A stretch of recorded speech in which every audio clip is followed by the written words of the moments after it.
And we thank all the witnesses for their testimony. I'll now recognize myself for 5 minutes.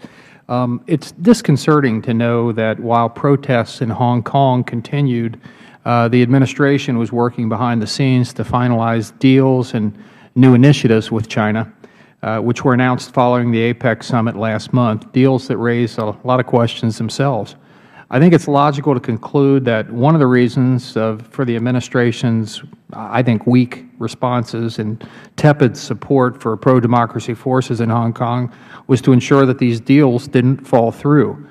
Looking ahead, what are the potential trade-offs for U.S. policymakers between more forcefully pursuing democratic reform in Hong Kong on one hand versus pursuing other goals with Beijing? Do you think the administration's tiptoeing on providing support for the people of Hong Kong is ultimately more harmful for our role in Asia than helpful? And I would welcome any of the panel members. Dr. Chang, would you like to take that?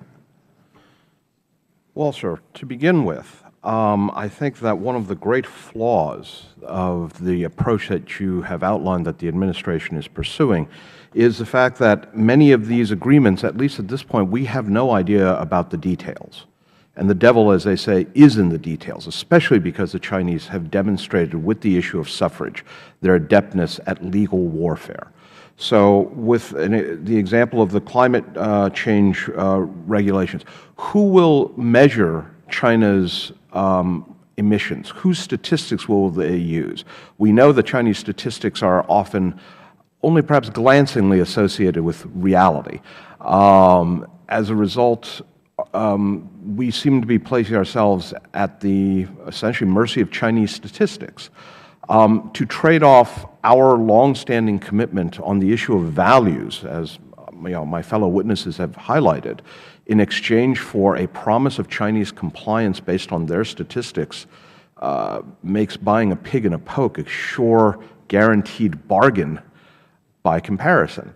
At the same time, it raises questions among many of our allies about the kind of ally and commitment we have to them. If we are not going to stand up for our principles, things of longstanding interest in exchange for airy promises, what happens when it's the potential commitment of U.S. force, whether it's to places like the Senkakus or to ensuring freedom of the seas in the South China Sea? Yeah. Let me ask a different question to the other two witnesses, if I can here, because my time, I'm halfway through it already.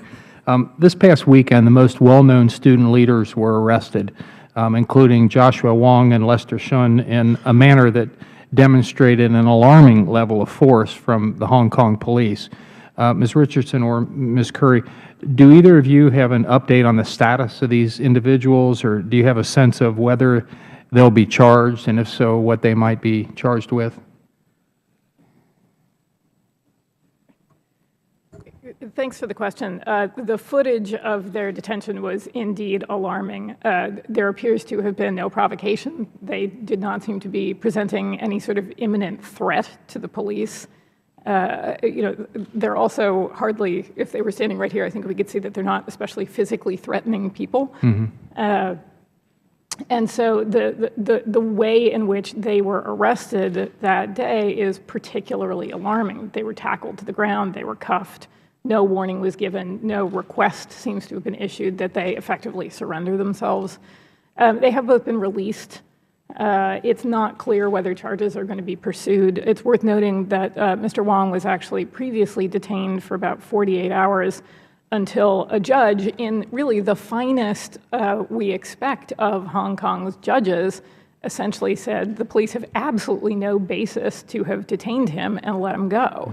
But that was not until after he had been detained and his computer had been seized and searched. And it's hard not to see tactics like this as both evidence of a lack of discipline in some circumstances on the part of the police, but also a way of telegraphing to other student leaders that this is what might be in store for them as well. Thank you. Let me squeeze one last question in here and a quick response if I can. Today, the founders of the Pro-Democracy Campaign asked student protesters to retreat over concerns of growing violence at the hands of the police, who have used batons and pepper spray and tear gas to drive back crowds.